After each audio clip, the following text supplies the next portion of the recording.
Hello, today I'm going to be taking a look at a new miniature for the Dominion in Moonstone the game, and this is the Flying Cavalry Vespa. So today I'm going to be taking a look at Vespa for Moonstone. As you can see from the little wicked grinning moon, part of the Dominion. So, back of the box, tells you Moonstone is a game for 2 to 4 players in the dark fairy tale world, and this box contains a Vespa. Yes. Bases. Resin miniature.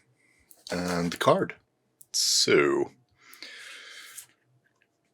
Vespa's card has a melee of 3, 2-inch range on that melee. So a bit of distance there. Arcane of 4, no evade. And then also has some special rules there. So Stinger, if they deal piercing damage, you increase it by +2. They can antagonize for 1 energy. Target gains +1 melee and +1 evade until the end of the turn. So good support buff there. Out of reach. We cannot be targeted by a melee action, but do not benefit from cover until the end of turn, so flying high. Also throw a javelin, 6 inches. Target suffers X piercing damage. And fairly even balance of energy across the health pool there. The special is an upgrade for Falling Swing, strike from above. Piercing,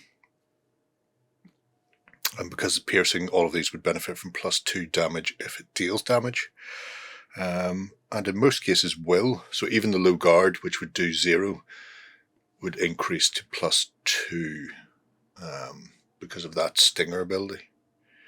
Just have to worry about the high guard. It's actually quite powerful, practically always doing damage unless your opponent has a high guard on the go. Bases, you get a hex flying stand and a 40mm round. Most of these deal in 40mm, so you can fit the hex in there and then build up the base, or you can just glue this straight in there. Whatever way you want to do it, equally acceptable.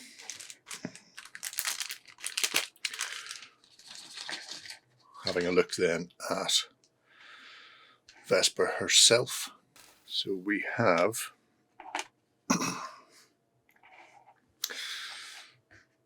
body and head on 1 sprue. Excellent cast. Really, really sharp detail, and the very, very minimal cleanup. You might just be able to see it where the chitin overlaps at the back. There is actually some texture on the chitin as well. So there we have it. We have a set of limbs with 1 antenna.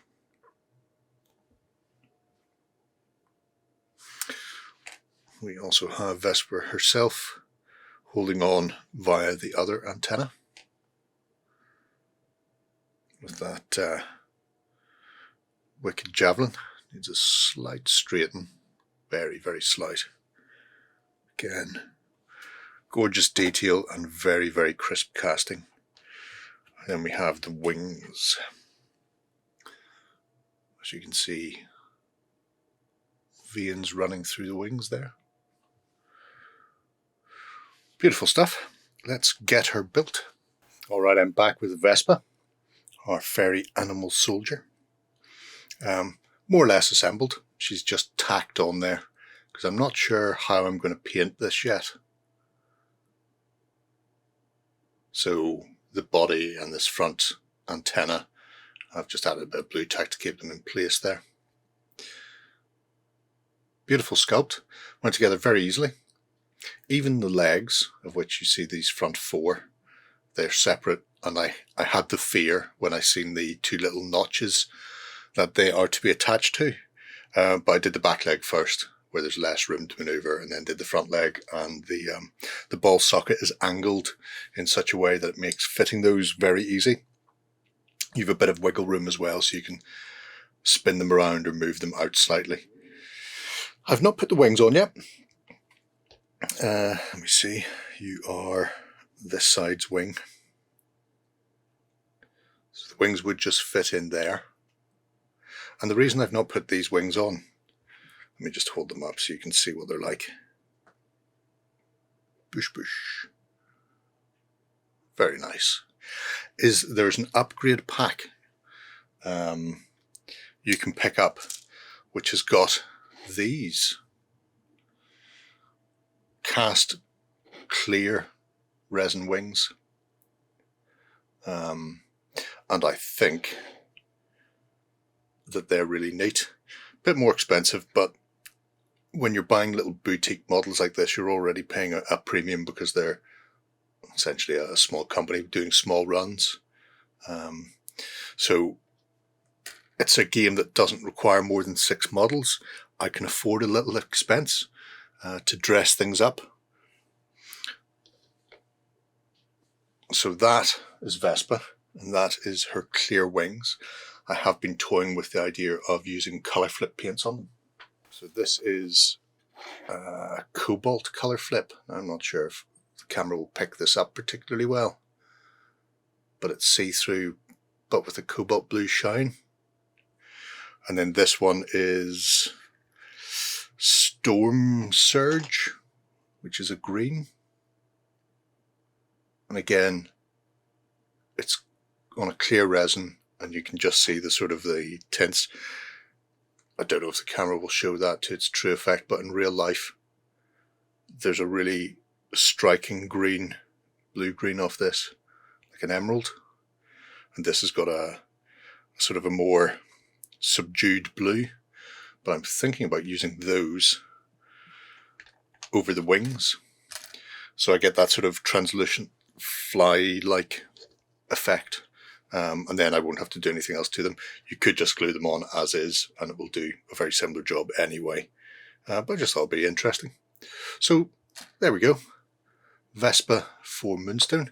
If you feel like your fairies need a bit of cavalry for the Dominion, then check these out.